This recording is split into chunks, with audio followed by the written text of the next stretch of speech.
leading fighters in the country's war. Chairperson of the former ruling National Congress Party, NCP, Ahmed Haroon, says he foresaw the army staying in politics after the war and the elections could provide a route back to power for his party and the Islamist movement connected to it.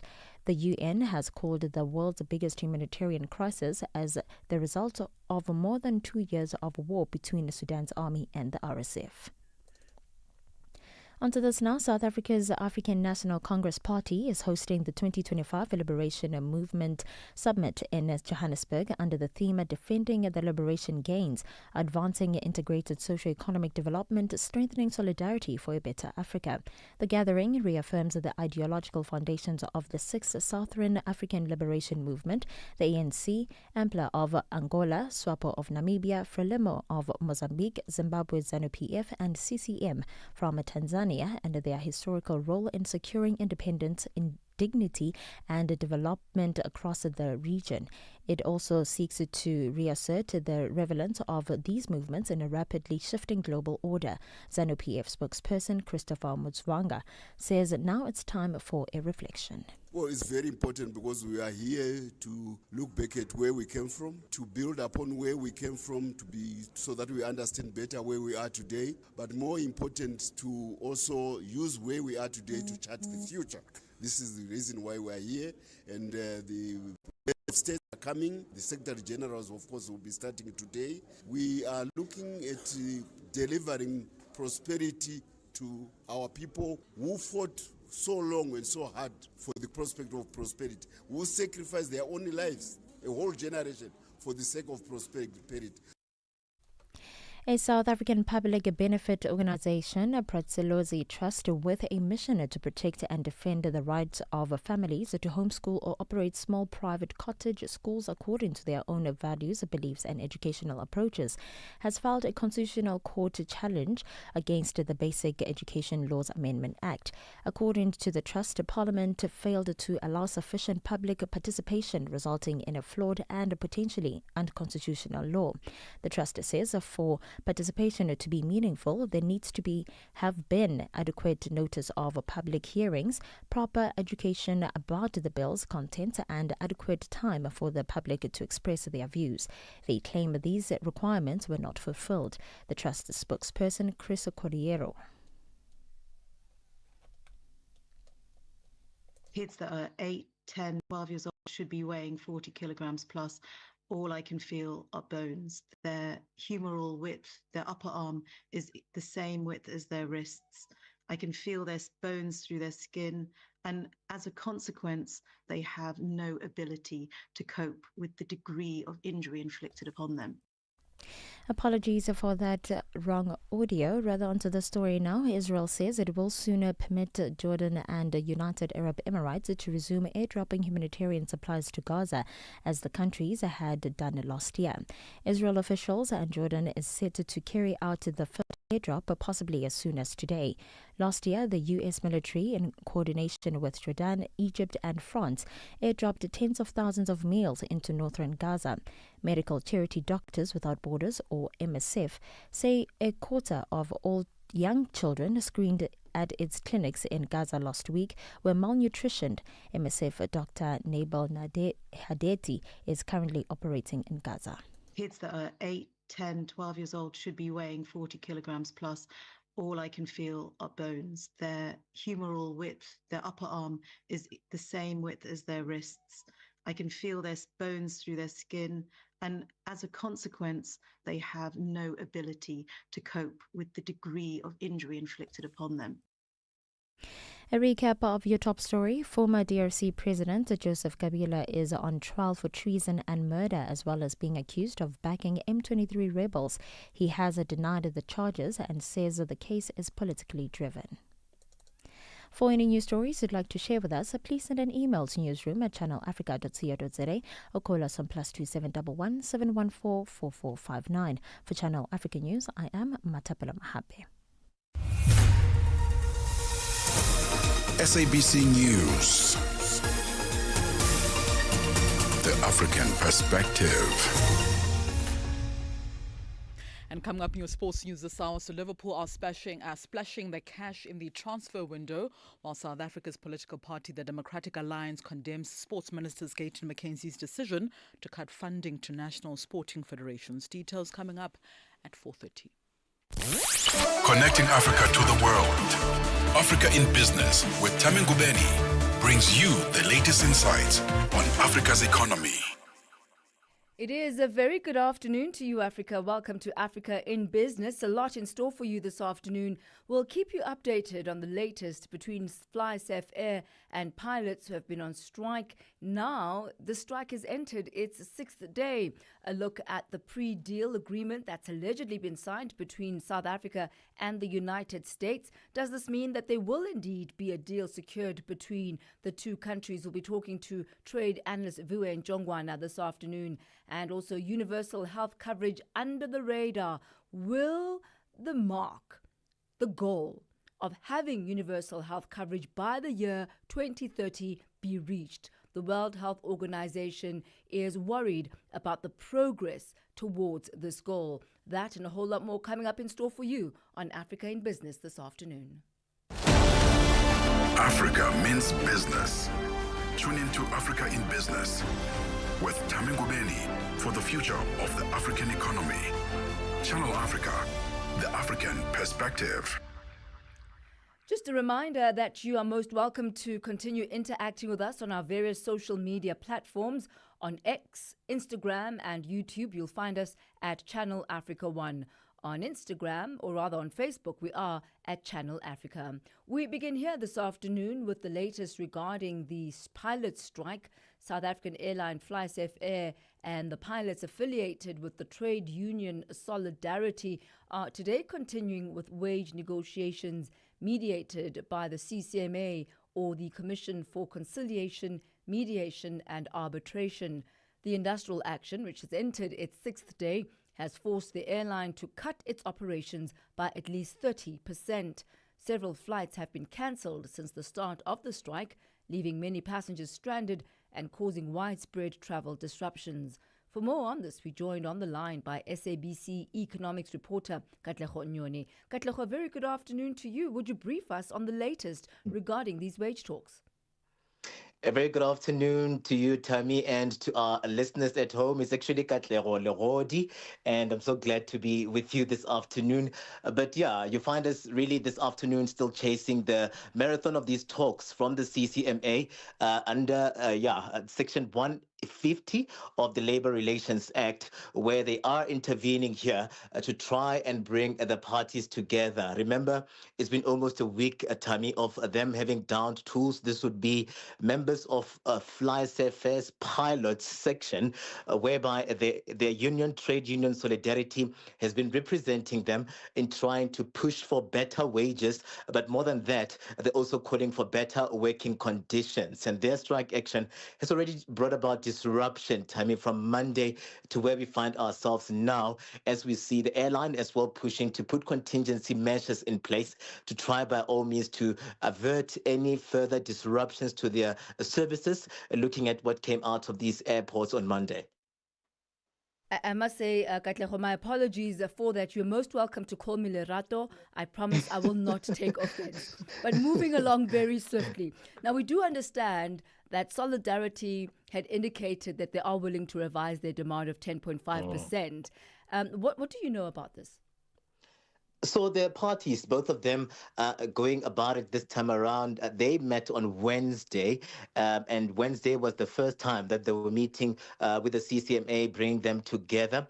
And this is where both of them, they had indicated to us already that they are willing to compromise. They are approaching these wage talks in good faith so that they more or less bring this strike action to an end, because they agree, both of them, that no one would be a winner if this strike action prolongs for 2 weeks. But one thing that was really a condition that the workers were willing to put forward in terms of their starting point of negotiations would be around the rostering system. They are against the rostering system in terms of how they're saying that rostering system tends to take away from the workers. We know that the airline had changed the rostering system, and this would see the flexibility that the workers used to enjoy being done away with. And more than anything else, they would want that to be where they start, and then they tend to move. They're willing to compromise in terms of their wage demand of 10.5%, saying they're willing to move it to 8%. That is what we're hearing. But again, these are meetings that are taking place behind closed doors. Both of the parties keeping most of this information closer to their chest. So we're just hearing, here and there in terms of how things are moving here. But one thing that was notable even from Wednesday was them asking us as the media to give them a little bit of space so they can do, these negotiations and work around these negotiations.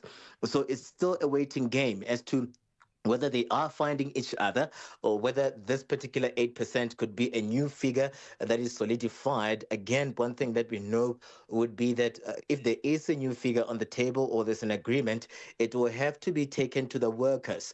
So the workers give somewhat of a green light.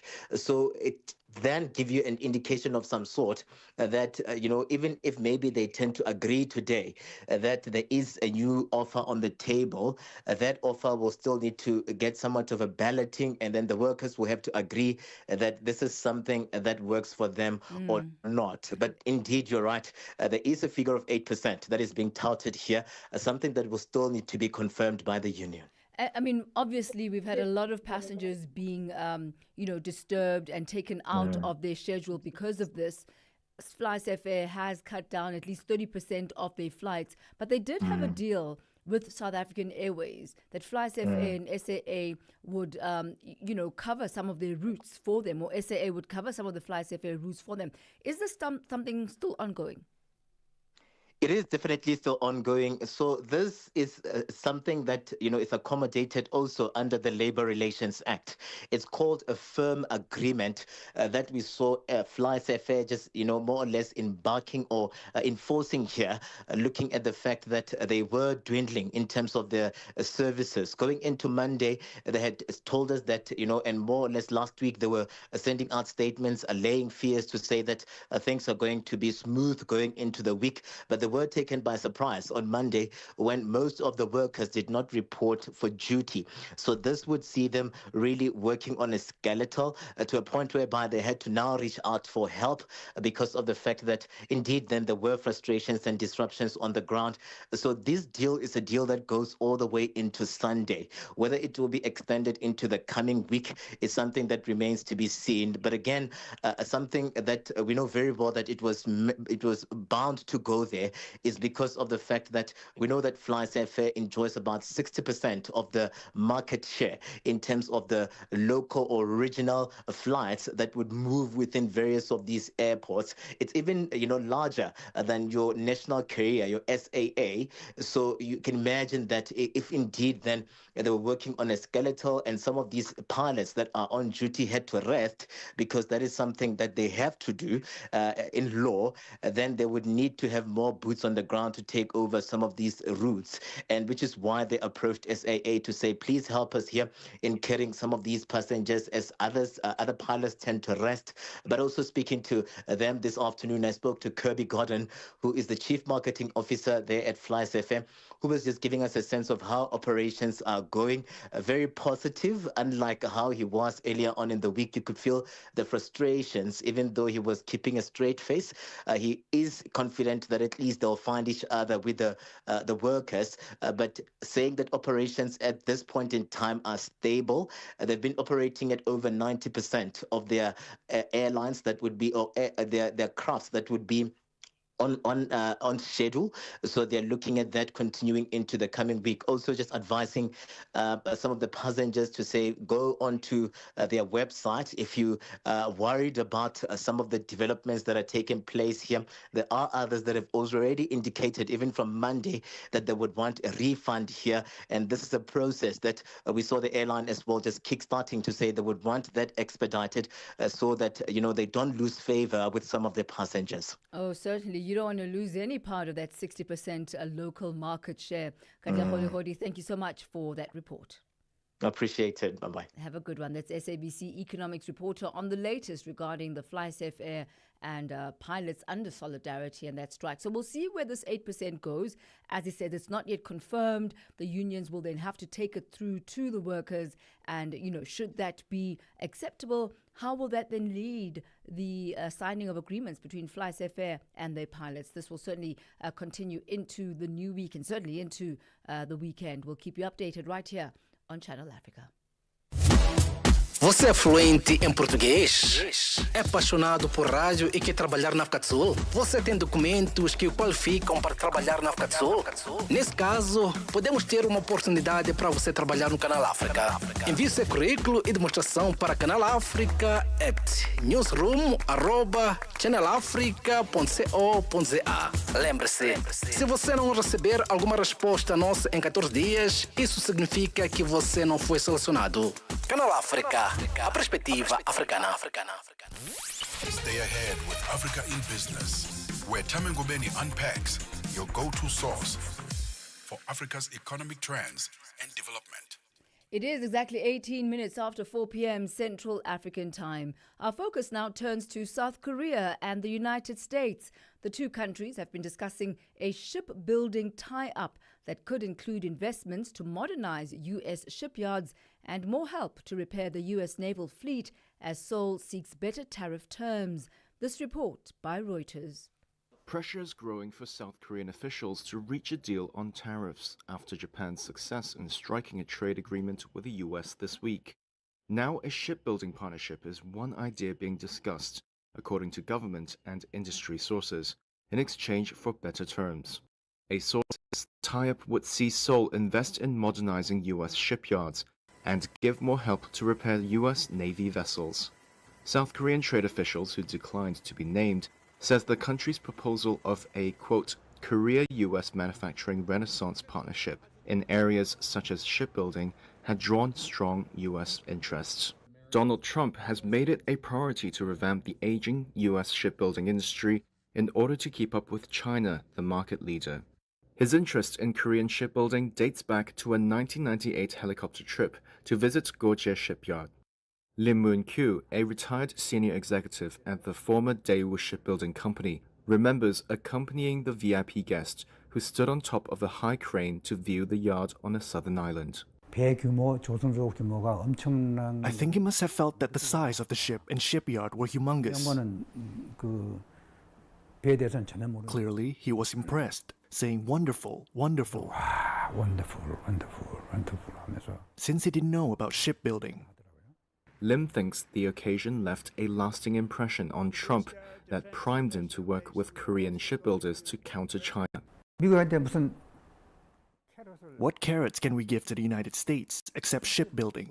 Nothing but shipbuilding will be immediately possible, helpful to South Korea, and a huge help to the U.S. The repair of U.S. Navy ships already happens in South Korea at Hanwha Ocean's Goje Shipyard, which has the world's largest dock. Hanwha has also recently increased its stake in an Australian shipbuilder which owns a shipyard in Alabama building U.S. Navy vessels. And another South Korean shipbuilder, HD Hyundai, formed a partnership this year with U.S. defense-focused shipbuilder Huntington Ingalls.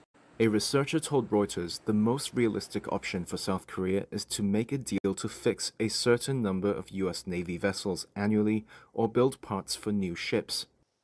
But obstacles remain to expanding the relationship.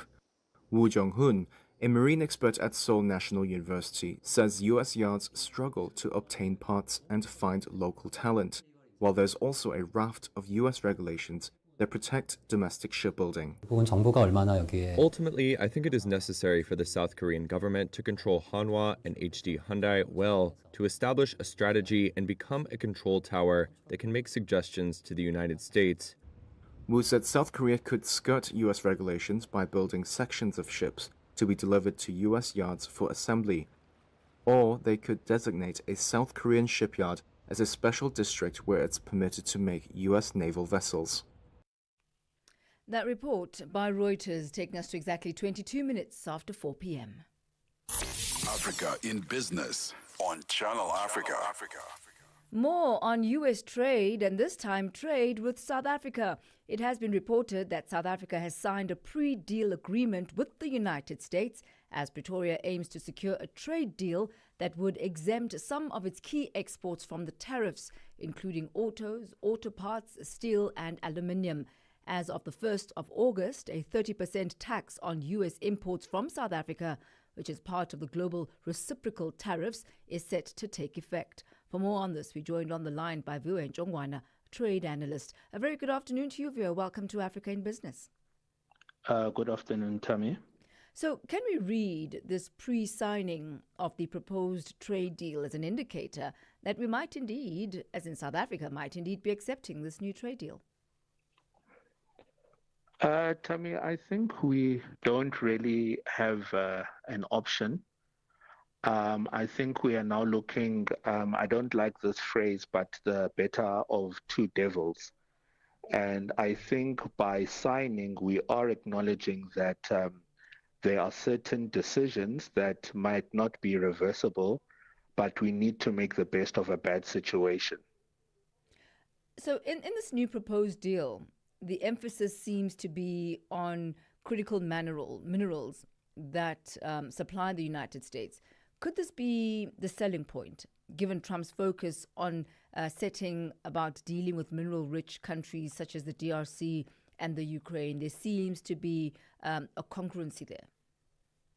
Yes, there's definitely that selling point because we have a number of rare earth critical minerals that the U.S. Would like to procure.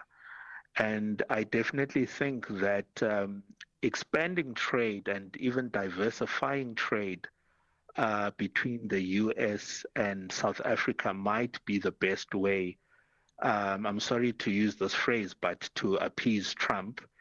So it's definitely a selling point. But another issue that I want to just mention, Thami, is the issue of the politics around this. Trade and economics are one thing, but we also need to get down to the politics and find out that what are the issues that have aggrieved the U.S. That have knocked on to the trade as well. They're really making sure that we look at both the politics and the trade, because indeed the politics does impact and affect the trade. And we saw that during that USSA Oval Office meeting. Actually, not only with South Africa, but with all of the countries that Trump met with, politics were very much at the center of whatever trade negotiations and trade deals were being discussed. Yes, I think pertaining to South Africa, besides the things that were mentioned at the Oval Office, but there are also some other underlying issues, and I don't know whether we can actually pin them down pertaining to our case against Israel at the ICJ, our involvement in BRICS, our relationship with Russia and China and so on, our relationship with Iran. And I think we really need to get to the bottom of that and find out what are the political issues at play. Because what's quite evident now, Thami, is that moving forward, economics can never be and will never be analyzed or engaged in isolation of politics. So some of the stances that South Africa has taken globally and politically or geopolitically, in the future, in fact, even in the present, we are going to have to start making an analysis, an economic analysis of political positions that we take, but not only South Africa, other countries as well. I guess it also depends, Viwe, on who is the government of the day. Because we've seen very much, with an ANC-led government, even within the GNU, certain stances that are not necessarily common to all of the other parties, but stances that the African National Congress, as the ruling party, former Liberation Party, have been, very adamant in sticking to. And those they haven't compromised on. but they still want the favorable trade conditions. So really sticking to their guns on both of those issues. Yes, definitely. But to me, the question is how long will they be able to hold out? Remember, Thami, when we analyze the end of apartheid, there were also sanctions that were put on South Africa. So whatever the apartheid regime thought that they could hold on to, once the economic realities started to hit home, they had to change tact. So I always say that economics speaks louder than politics. And with our current economic circumstance, unemployment, disinvestment that is taking place in South Africa, certain positions we may have to change if it may be economically expedient to do that. I don't think that some of the stances we've taken politically can purely focus on moral arguments.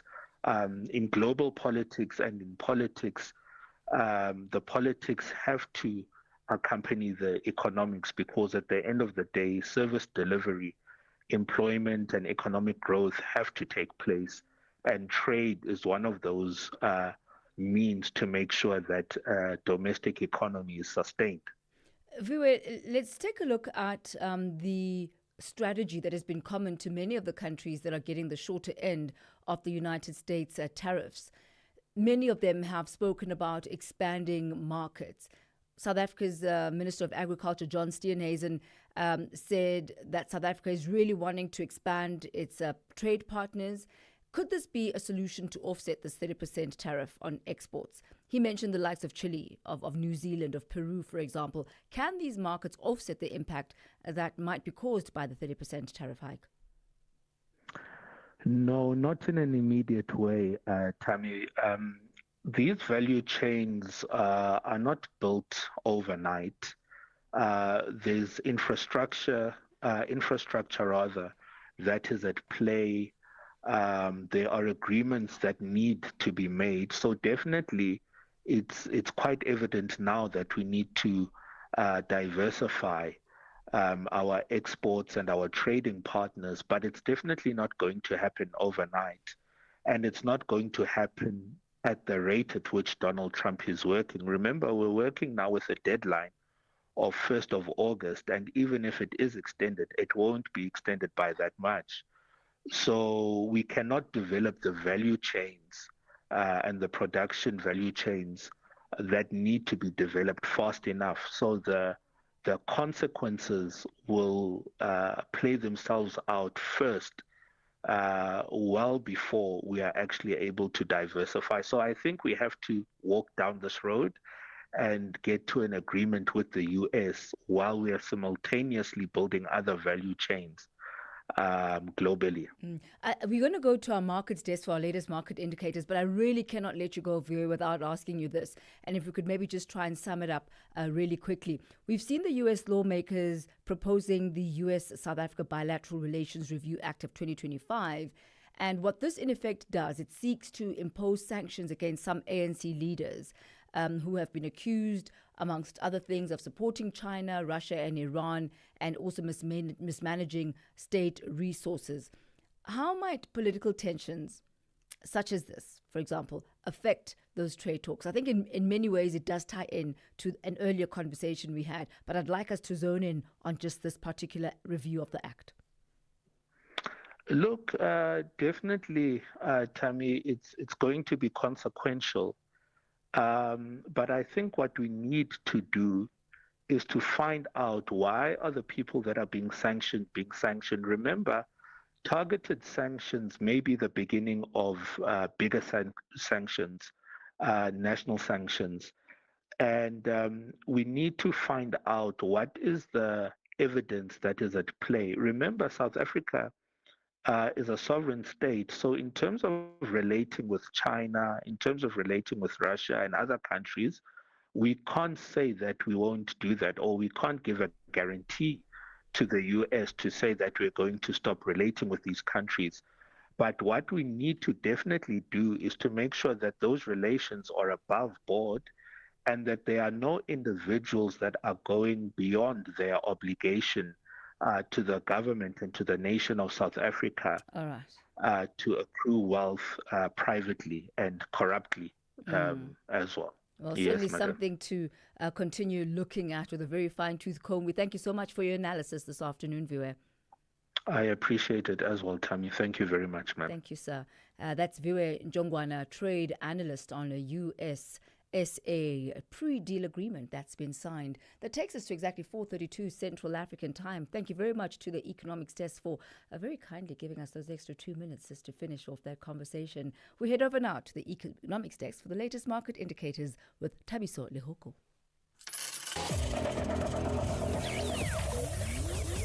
Business news on Channel Africa.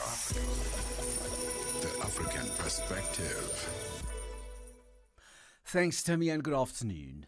$1 in South Africa will cost you 17 Rand 58. Botswana, the 13 Pula 25, Namibia 17 Namibian dollars 58, and in Zambia it is trading at 23 kwacha 19 to the dollar. In Kenya, the dollar is trading at 128 shilling 279. In Ethiopia, it's at 137 birr 709, and in Uganda, it's at 3,000 shilling 566. In Tanzania, it's trading at 2,000 shilling 579. $1 in Nigeria is trading at 1,527 naira. In Egypt, it's trading at 49 Egyptian pound 46. Tunisia, 2 dinar 878. Algeria, 128 dinar 948, and the Moroccan dirham is trading at 888 to the dollar. In Angola, the dollar is trading at 912 kwanza, while the Congolese franc is at 2,866 to the US dollar. Commodities markets: gold $3,040, platinum $1,385 per ounce. Brent crude oil is at $69.40 a barrel. For Channel Africa Business in Johannesburg, I'm Thabiso Lehoko.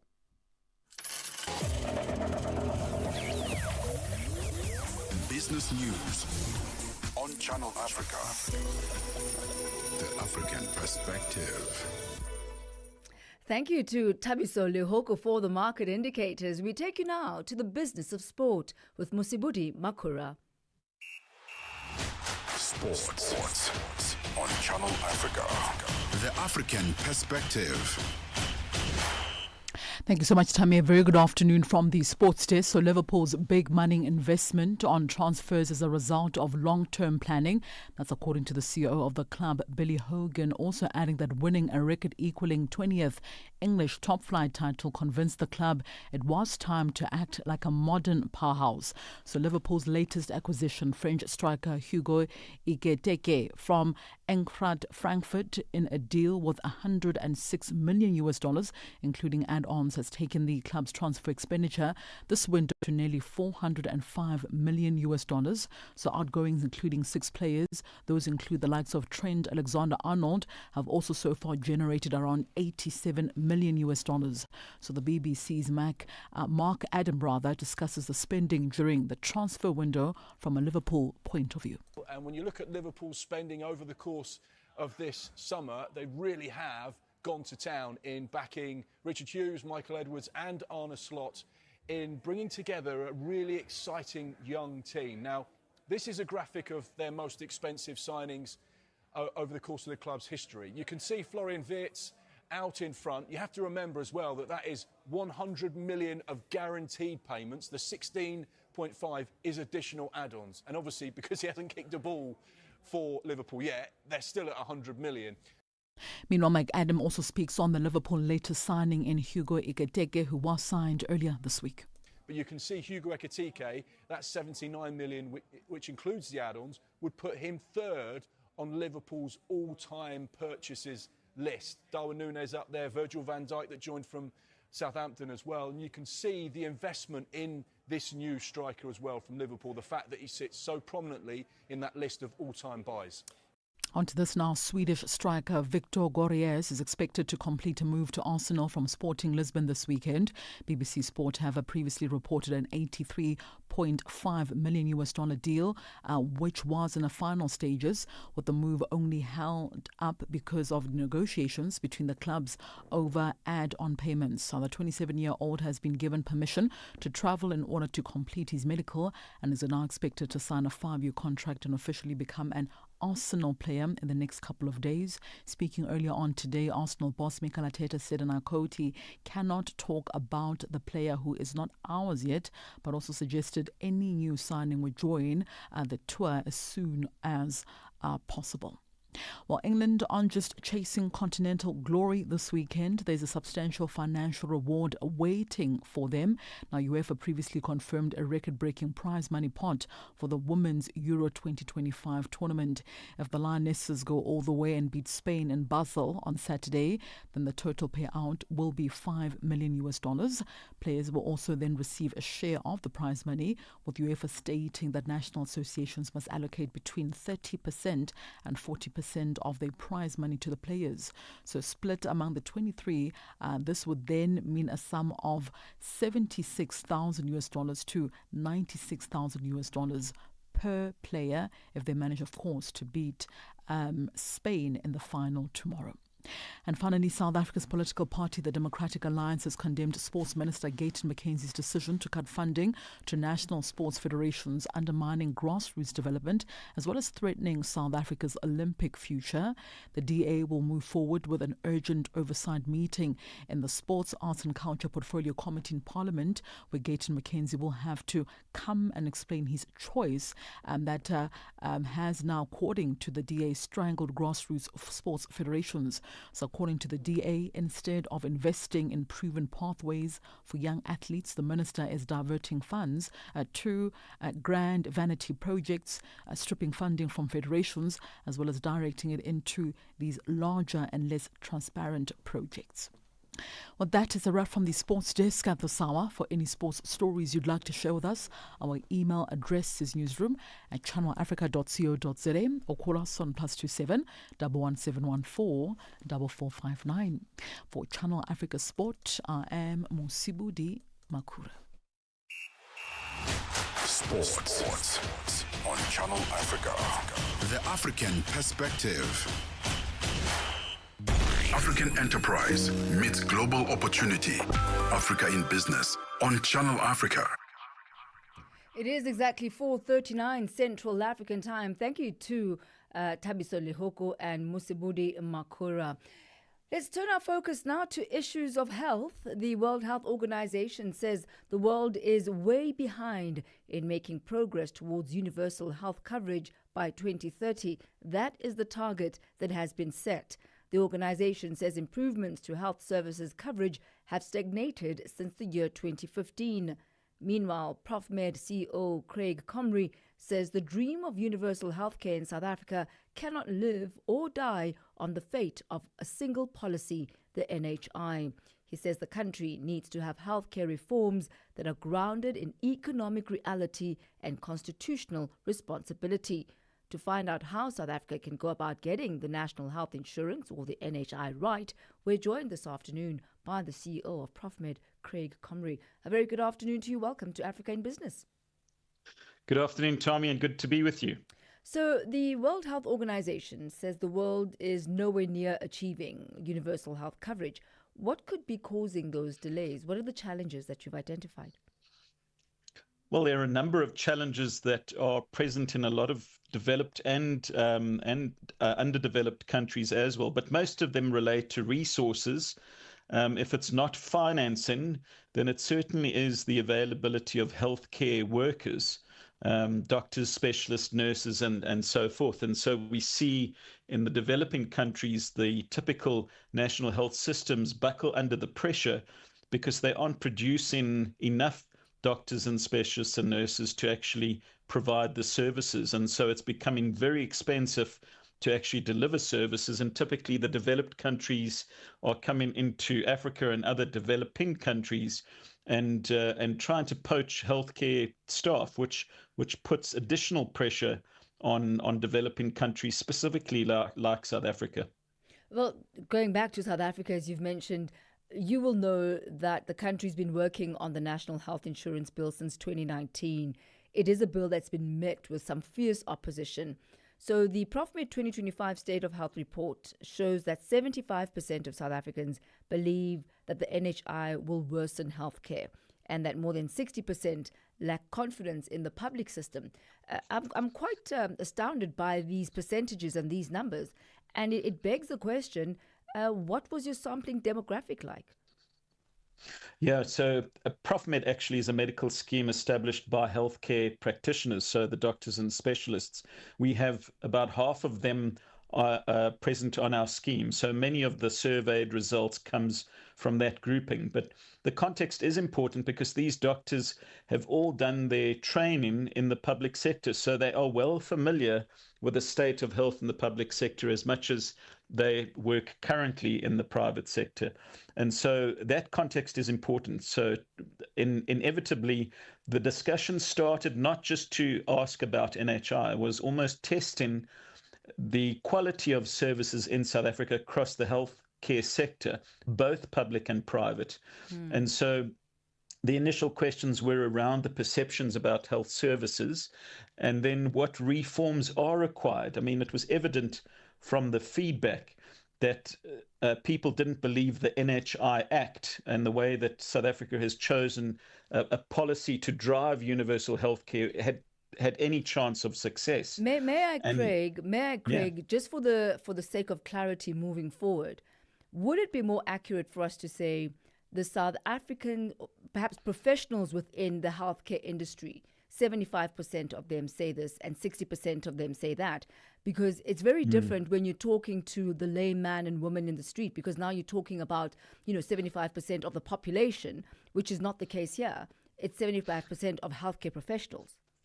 Yeah, you're absolutely right. So the reason why it's such a key unit is that we've seen in the opposition to the National Health Insurance Act, the very key role players like the doctors and specialists that have to perform the service in a future NHI are the same ones that say this is not the platform that we want to be involved in, or we don't trust that this will accomplish what needs to happen to deliver better services to the community. So you have to divorce the promises made, and we often refer to it as the political promises made, which are unrealistic and there is no funding for it, to a space where you want to actually keep the doctors engaged and you want to keep them in the value proposition to assure them that in a future universal healthcare context, they are needed and are the most valuable resources and cog in the wheel to make a success out of that. One of the things that you've mentioned is that you say it's time that the country has healthcare reforms that are grounded in economic reality, not these political promises, the phrase that you've used, and that they also need to be grounded in constitutional responsibility. What are some of the reforms that you're proposing, and how can those reforms take into account South Africa's economic reality and that constitutional responsibility? Yeah, so first up, what we do know is that South Africa spends sufficient money to achieve better healthcare outcomes in general. So both in the private sector, where healthcare is expensive, the private sector needs reform as well. But the private sector offers a lot of skills and some capacity which it can share and should be partnered with to provide additional services in terms of the public sector. And so together, if you build a platform that involves and collaborates across both the public sector resources and the private sector, you can actually have very quick wins that won't take 10 or 20 or 30 years that is currently the NHI plan. Plus, on the one side, we haven't seen budgets actually improve. So there is no additional money in that can be redirected into the NHI. When we start talking about what benefits NHI would provide, those benefits haven't actually even been tabled at all. That hasn't been spoken of. And if it is similar to a comprehensive package of benefits, it's going to cost anywhere close to, people have said, 800 billion to 1.3 trillion rand per year. I mean, that's 3 times the size of anything spent on Eskom. So we know that there is no realistic funding, additional funding that can come into the healthcare debate, save that we use the resources we currently have. We protect the doctors and specialists and nurses, and we try to retain them from the rest of the global demand. And also we do better in terms of the funding that we have available. So we use the capacity in the private sector and make sure we create efficient, corrupt-free funding in the public sector. I mean, you talk about the funding issue, and I just wonder that the Government of National Unity has been advocating for these public-private partnerships.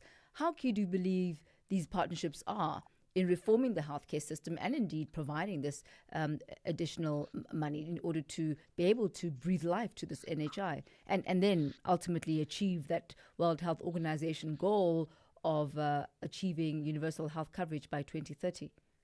Yeah, the wonderful thing is there is a universal healthcare index available, and it's based on the WHO principles. So South Africa features currently at 70% on that World Health index, and so we have to do better with what we've got, and how to lift it to 80 or 90% with the current resource available is the real goal that we need to pursue.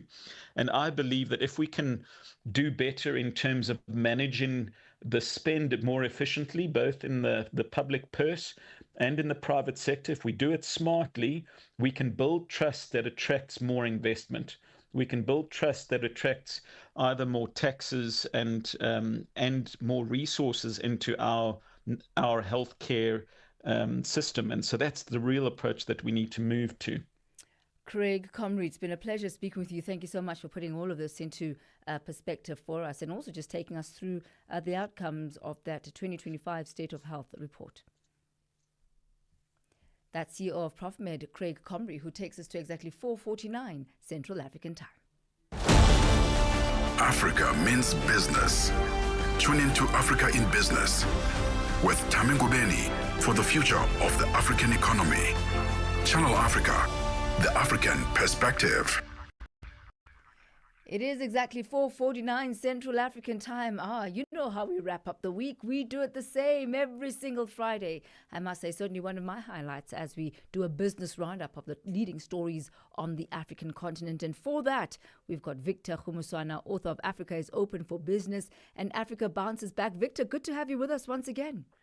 Good to talk to you, Thami. Is the WAFCON final weekend? It certainly is. We are wrapping up the WAFCON with a business glance at the continent. Oh, man, sounds absolutely amazing. I was actually going to say, Victor, maybe it's time we reviewed your books and had a 2026 version coming out. Yeah, definitely. Remember, the books are written to look at the trends or mega trends on the continent, game-changing headlines, things that happen. So you've heard me talk so much about Aliko Dangote's refinery. I need to put it in a chapter. So things that are really either bucking the trend. I mean, when people say Africa has gone to the dogs, I find an example that proves the opposite, or something that emphasizes the trend that people have been suspecting is emerging, but not quite. So yeah, it's about time. Even the last one, Africa is Open for Business, I wrote it, and then in 2 years I had already updated it. I should have done it in 2023, but I was working on Africa Bounces Back. So yeah, it's about time. Well, look, I'm waiting very eagerly, and I'm booking you first, Victor. This is the first review that we're going to have right here on Africa in Business. But back to the business of the day, the deal noted. We see the EU and France, they've invested $170 million, 145 million euros to strengthen Mozambique's rail infrastructure. My question, why such an interest and why such an investment in Mozambique? What do they have to gain? You hear about it all the time. Remember, most cargo in South Africa, this time I can focus on South Africa, goes to the sea or goes to sea via Mozambique. There is the Maputo Corridor Logistics Initiative that uses the N4 highway up to Nelspruit in South Africa, in Mpumalanga province. But then there is the Resano Garcia border with Mozambique, where there is no rail. At the moment, well, there is rail, but the investment will double the infrastructure. The 145 million euro will double the infrastructure. And what does that mean? It means the rail infrastructure will be, at the moment, it can transport 14.9 tons per annum of whatever cargo it is. After this upgrade, it will be able to carry 44.6 tons per annum. And that is undeniably an improvement. But while dropping the carbon emissions by 30,000 tons. So it's a green development in that sense. It will reduce the emissions, but also more than double, because 14.9, it means you are quadrupling the cargo, the ability or the carrying capacity of the railroad connecting the South African border at Resano Garcia and the coast. So it's to increase that, because you still need the intra-Africa trade. Without rail infrastructure, it's not possible to do that. So the chairman of the CFM, which is the body for the state utility for the roads and ports in Mozambique, Agostino Langa Jr., saying they're going to get 2 consulting firms or so, and they hope to complete this by 2030, which is not that far off. No, certainly not. Now we see China, or at least the Chinese heavy-duty truck manufacturer Sinotruk, they've launched 2 versions of trucks, or 2 models of trucks, and they've launched these in Kenya. Tell us more about these. Yeah, exactly. You know, I don't think we really have an idea of what China is doing. In South Africa, where you and I reside, you know that Audi and I think Volvo, and which is the other luxury car maker, were shutting down outlets, retail outlets. And yet you see cars like Haval, Omoda, Jetour, and all these Chinese alternatives coming in.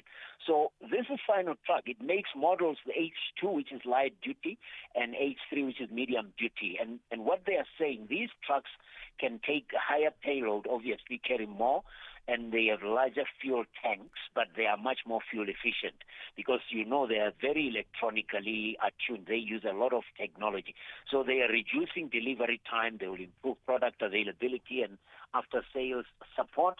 And the beauty is they are manufactured, or assembled rather, in Kenya, according to Safras Premdi, who is the GM for Sinotruk in Kenya.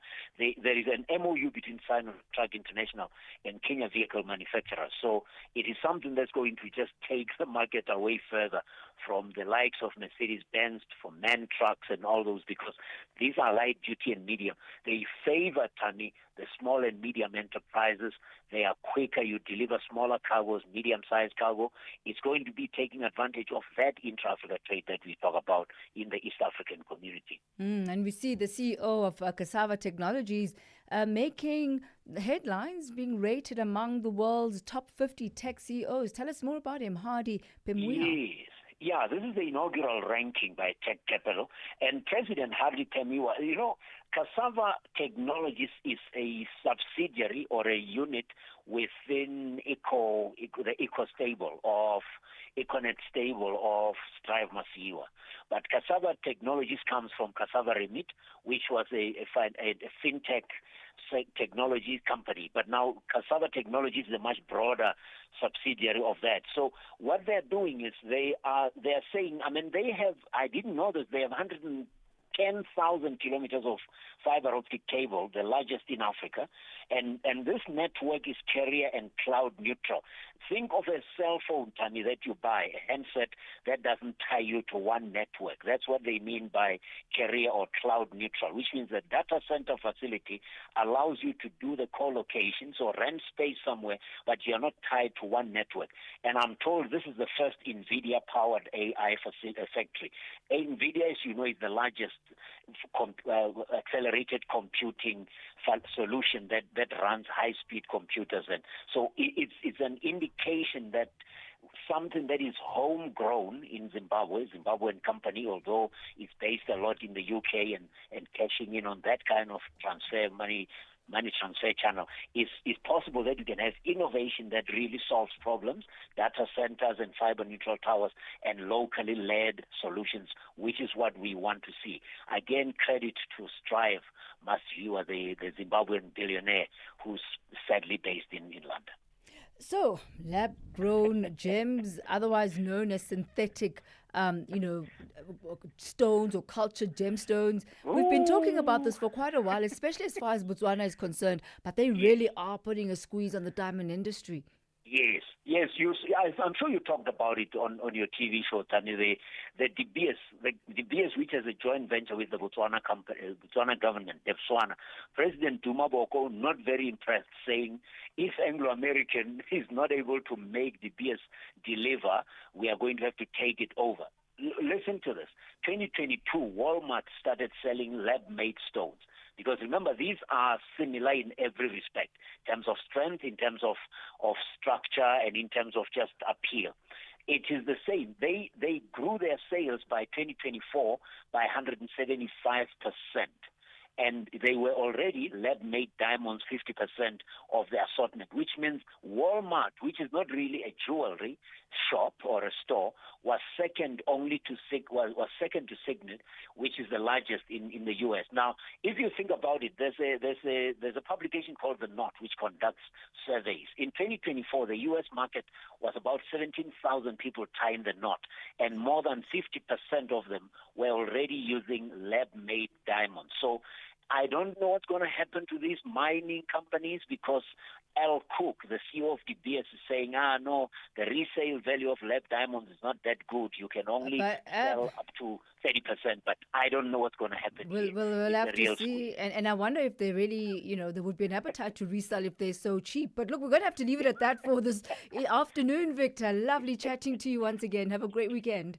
You too, Tani. Thank you. That's Victor Khomuswana. Bring us to the end of Africa in Business. And bonjour to vous, l'Afrique. Bonjour, Thami. Bonjour à tous les auditeurs de Channel Africa. Restez connectés. Vue d'Afrique, c'est tout à l'heure.